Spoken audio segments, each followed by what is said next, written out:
Hey guys, my name is Haley and today I'm going to be filming my February wrap-up. It is a little bit late because I had a rough last 2 weeks mental health wise, but better late than never, right?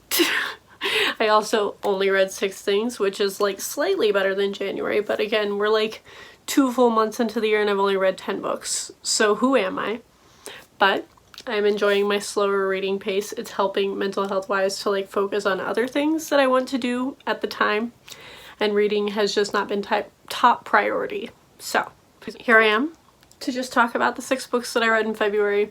These are in no order other than what I read them in because there's no point in ordering them any differently. The first book that I finished was Wild at Heart, which is the sequel to The Simple Wild, which I really enjoyed last month. It's like a romance contemporary. I've been told that this is more, I like contemporaries that happen to have a cute romance or a realistic romance, but not actual romance. So I need to figure that out when it comes to me picking books to try and read, because I definitely had an issue with another book this month. But I really enjoyed this. I really like our main character. I like their romance. This had a slight amount more of sex scenes than I would prefer, but because I love the couple, I wasn't too bothered by it, and they were very short. So there is that if you want that content warning. But I loved our main character's journey. She's trying to decide if she wants to stay in Alaska and change and throw her whole life away to move away for this guy, and if they can make it work. It was a very interesting dynamic and I loved this. I gave it 4.5 stars. Next is a book that I kind of ranted about in my video the other week, and that is Wolfsong. This is very much, I can't tell if I loved or hated. I think my negative feelings toward it are very personal to me and what I don't enjoy reading because of past experiences I've had. So take my hatred of it with a grain of salt, because it is a very personal hatred, not anything to do with the book specifically. But I gave this 3 stars. It's more of a 1.5, 2 stars in my head in my enjoyment level. I don't think it's a terrible book. I think it's a decent book, and if you like the werewolf aspect of Twilight, you probably will like this. I do like a lot of the characters. I might continue the series just for the sake of reading Gordo's book, because I really loved him in this, but if I ever read any of the other books in the series, I will be going in so cautiously because I did not have a good personal experience with this one. So that is my spiel on Wolfsong. Next up is the only book that has made it to my favorite books of the year, I think, that I think is going to stay there, and that is Catfishing on Catnip. I've only ever heard one person talk about this on BookTube, and I thought it sounded really cute. I knew it had an AI and that it was about a social media site called Catnip, where the point was to post cat or animal pictures and you made friends through this social media platform, and that it is run by an AI. And I thought that premise sounded really cute, so I picked it up. And it's basically it turns into a little bit of a mystery of them trying to solve a mystery and problems and solve a murder. I really liked our main character. I thought she was very smart, and you're spending the whole book trying to figure out why her and her mom are running away from her dad, because she doesn't really know. Her and her mom just always have moved schools since she was very little, and if anything goes wrong at the new school, they just move again, and this has been happening for years and years and years of this girl's life. And so the only friends that she has been able to stay connected to are the people on Catnet. And I loved all of her friends on Catnet. If you are a part of any sort of online community, I think you'll find this very, very, very relatable. Of just the concept of you really can know your online friends better than people in your regular life, which obviously my best friend I made online through YouTube, so that's a very relatable concept to me.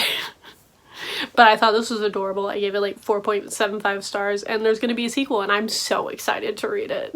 Next up was the first time this year I have binged a book in literally 4 hours, and that was Horrid. This is a horror novel, as you might imagine from the title. It's about this girl. Her and her mom moved to a town in Maine after her father dies, and she has had this weird thing that she does where she eats pages of books throughout her life to make her feel better. If she feels herself getting really angry, she will eat a piece of a page, and I was this is introduced literally a page into the book, and I was what is happening? Why are we eating books? And it's sort of magical realism-y. I don't know if it's more magical realism than not, but it is mostly a horror, and it's about this house that she moves into, and it's basically haunted. The whole town thinks it's haunted, but she doesn't know what happened there, and she's trying to unravel the mystery throughout, as well as the mystery of she thinks there's something up with her mom that her mom has never told her, and her trying to figure out this whole anger issue that she has.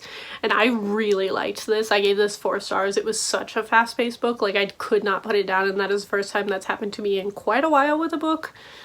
Probably because I haven't been reading that much, but I literally sat and read this on my Kindle in like 3 hours and finished it, and it was great. It was a great experience. Next up, I finally listened to another audiobook, and that is Notes on a Silencing. This is a memoir about a girl who went to a boarding school back in the 80s, I want to say. And it was a boarding school that apparently had a lot of issues with sexual assault, but it was never addressed because the boys specifically that apparently the staff and the school knew this kept happening, but they kept covering it up. And this girl who just didn't know that what had happened to her was sexual assault until later in life, and she's kind of telling her story of her coming to this realization of what to call what had happened to her, and that it was indeed sexual assault and it was not her fault, and the school did cover this up. So this was really hard to read. There's some really hard scenes. I'm obviously very passionate about this subject, as I talked about when I read Know My Name last year by Chanel Miller. So this was really hard to read, but very, very important of a story, and I gave it 5 stars. Like, hands down, it was great. And then last, and unfortunately also probably least, I read The Long Earth. And I believe this is part of the Discworld. I don't know anything about Terry Pratchett in the Discworld or anything like that. I know he has his own universe of things that are either fantasy or sci-fi or both. I'm not super familiar. But I read this because it has parallel universes and parallel worlds, and I love that. So I really liked the first like 20, 30, even 40% of this, and then it got really repetitive once we passed the halfway mark, because the concept is that one day people just find out they can walk to another dimension and don't know what happened to them, and then they step back. I think they call it stepping, and they step back into the regular like universe that we're used to on Earth, and like this becomes like a 9/11 day in history of like everybody knows where they were when they found out they could step. And some people do it successfully. You find out that there's natural steppers that can do it without this device.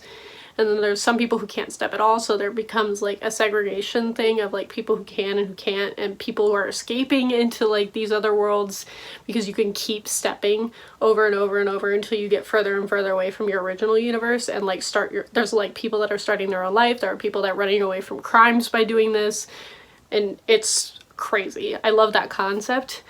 There's also an AI in this. Again, I liked it first, but like I don't know how to explain or what even happened. I did listen to this on audiobook, so maybe I wasn't paying full attention. I was also house sitting when I was listening to this. And I don't know, once it hit like 50 to 60%, I kind of lost interest because it started to get repetitive in the way our main character was moving from world to world to world with this AI. And I commend him for the concept, but I think the execution of the second half of the book was not my favorite. I don't know if I would read more in the Discworld, to be completely honest. I don't know how to read the Discworld. I don't know if there's like certain series or orders you're supposed to read them in. If anybody knows, let me know, because I'm not against trying another one of his books, because I do really think it's an interesting premise. But this was not my favorite, and I ended up giving it 3 stars. And yeah, that's everything that I read in the month of February. February has been a month. Like, at first it was a little bit better in January, and then like I went through a lot of like personal crises and mental breakdowns, so we're coming out of that at this point, but it was a rough month to say the least. But let me know what your favorite book of the month that you read was. Let me know if you read any of these books, and talk to me in the comments down below. Thank you all for watching, and I will see all of you guys next time.